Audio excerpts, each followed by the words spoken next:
जी शमशान शिव का स्थान है।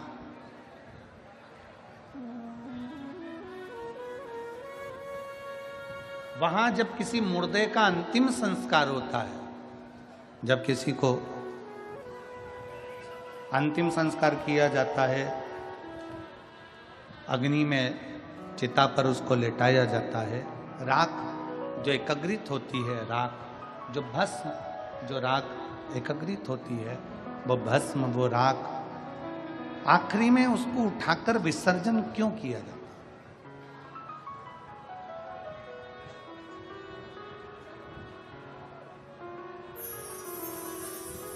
इधर का तो नहीं मालूम हमको, पर हमारे उधर का मालूम है कि तीसरे दिन राख को समेटने के लिए जाते हैं। इधर भी जाते हैं राख समेटने के लिए, खारी समेटने के लिए, अस्थियां संचय के लिए जाते हैं। किस लिए? क्यों? काय के लिए?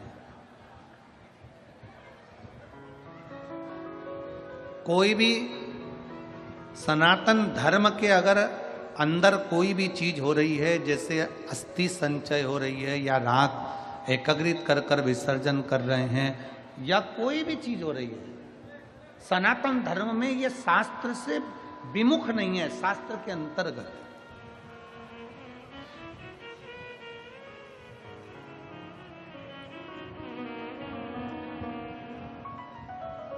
किस लिए? क्यों? ये राग का संचय किस लिए करना चाहिए? राग का संचय किस लिए किया जाए? एक कथा आती है कामदेव के भस्म होने की। कामदेव के भस्म होने की कथा थी। कामदेव भस्म हो गए, शंकर भगवान के तीसरे नेत्र द्वारा, तृतीय नेत्र द्वारा कामदेव जलकर भस्म हो जाते।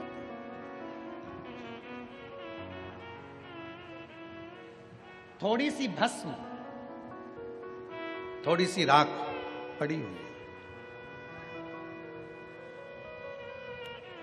और थोड़ी सी भस्म, थोड़ी सी राख जब पड़ी हुई है, गणेश जी वहां से निकल कर जा रहे हैं।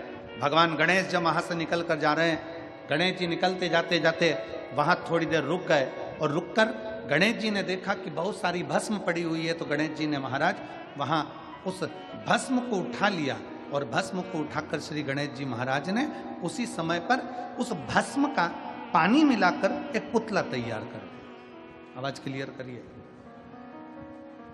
भस्म का एक पुतला तैयार कर दिया।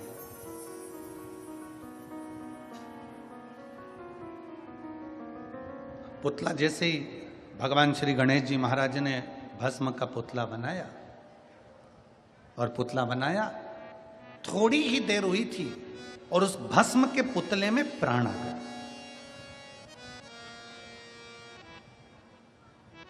भस्म के पुतले में प्राण आए और पुतला चीखने लगा।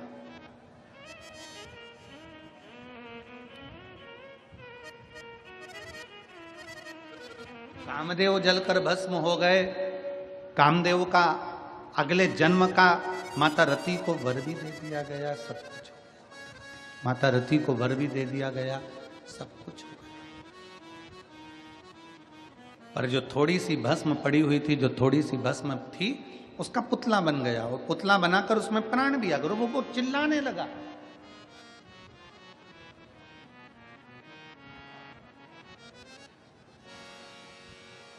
इतना चिल्लाया कि ब्रह्मा जी तक कानों में शब्द पहुंच गए।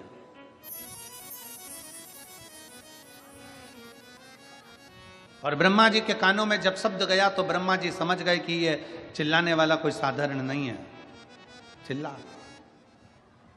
ये चिल्लाने वाला साधारण नहीं है। ब्रह्मा जी ने जैसे ही पुतला तैयार हुआ, तैयार होने के बाद पुतले ने प्राण ले लिया, और प्राण लिया तो इतना सुंदर बना, इतना सुंदर बना, राजकुमार जैसा। पर जन्म लेते से ही वो चीख रहा था, चिल्ला रहा था। तो ब्रह्मा जी ने उसका नाम भंडासुर रख दिया। कामदेव की भस्म का पुतला गणेश जी ने बनाया। राख लगे उस पुतले का जन्म हुआ, एक बालक ने जन्म लिया, एक राजकुमार के रूप में, और उसका नाम भंडासुर रख दिया। भंड भंड भंड भंड, ब्रह्मा जी चिल्लाए तो उसका नाम भंडासुर।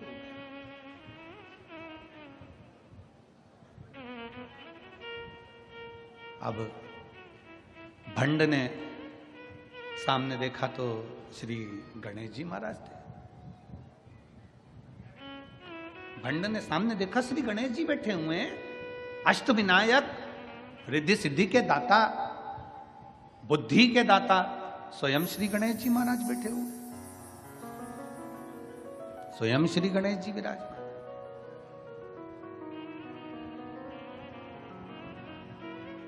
भंड ने हाथ जोड़कर, असुर प्रवृत्ति का है, इसलिए हमारा सनातन धर्म कहता है कि जब किसी का अंतिम संस्कार हो तो अंतिम संस्कार होने के बाद उसकी राख का विसर्जन होना जरूरी है, उसकी अस्थि का विसर्जन होना जरूरी है।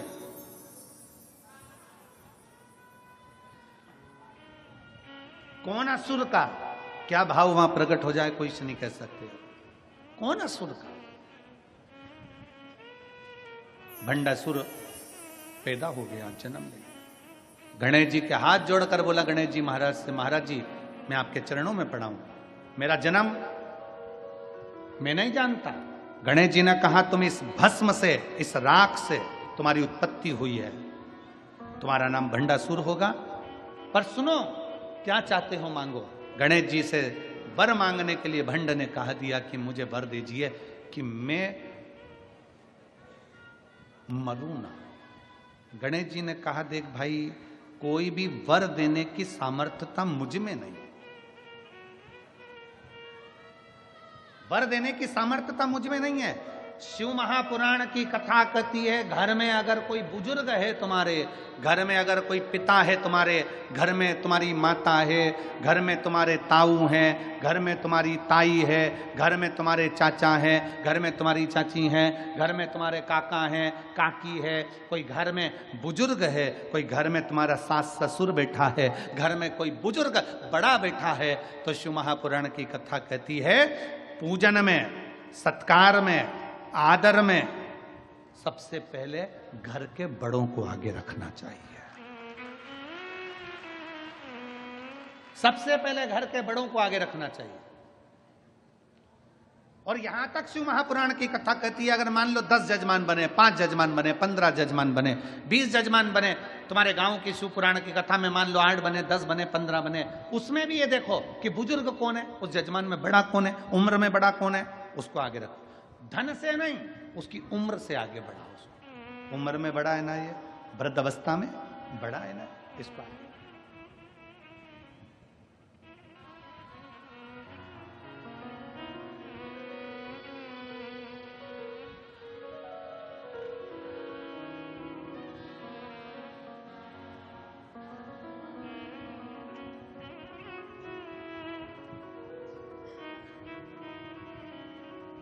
घर के बड़ों को अग्रण्य रखिए, घर के बड़ों को अग्रण्य रखो, पर घर के बड़ों से ये आस मत रखो कि हमको इतना धन देंगे। 3 शिव महापुराण की कथा कहती है 3 से कोई आस मत लगाओ। पहला अपने माँ बाप से कोई आस मत लगाओ, जिन्होंने तुमको इतना शरीर दे दिया, जन्म दे दिया, पाल पोस के बड़ा कर दिया, इससे क्या आस लगा। अपने माता पिता से कोई आस मत लगाओ, उन्होंने जन्म दे दिया, पाल पोस के बड़ा कर दिया, तुम्हें काबिल कर दिया। अब तुम ये मत सोचो कि मम्मी मुझे अंगूठी देगी, चैन देगी, पापा मुझे प्रॉपर्टी देंगे, हिस्सा देंगे, खेत देंगे, खलियान देंगे। नहीं, शिव पुराण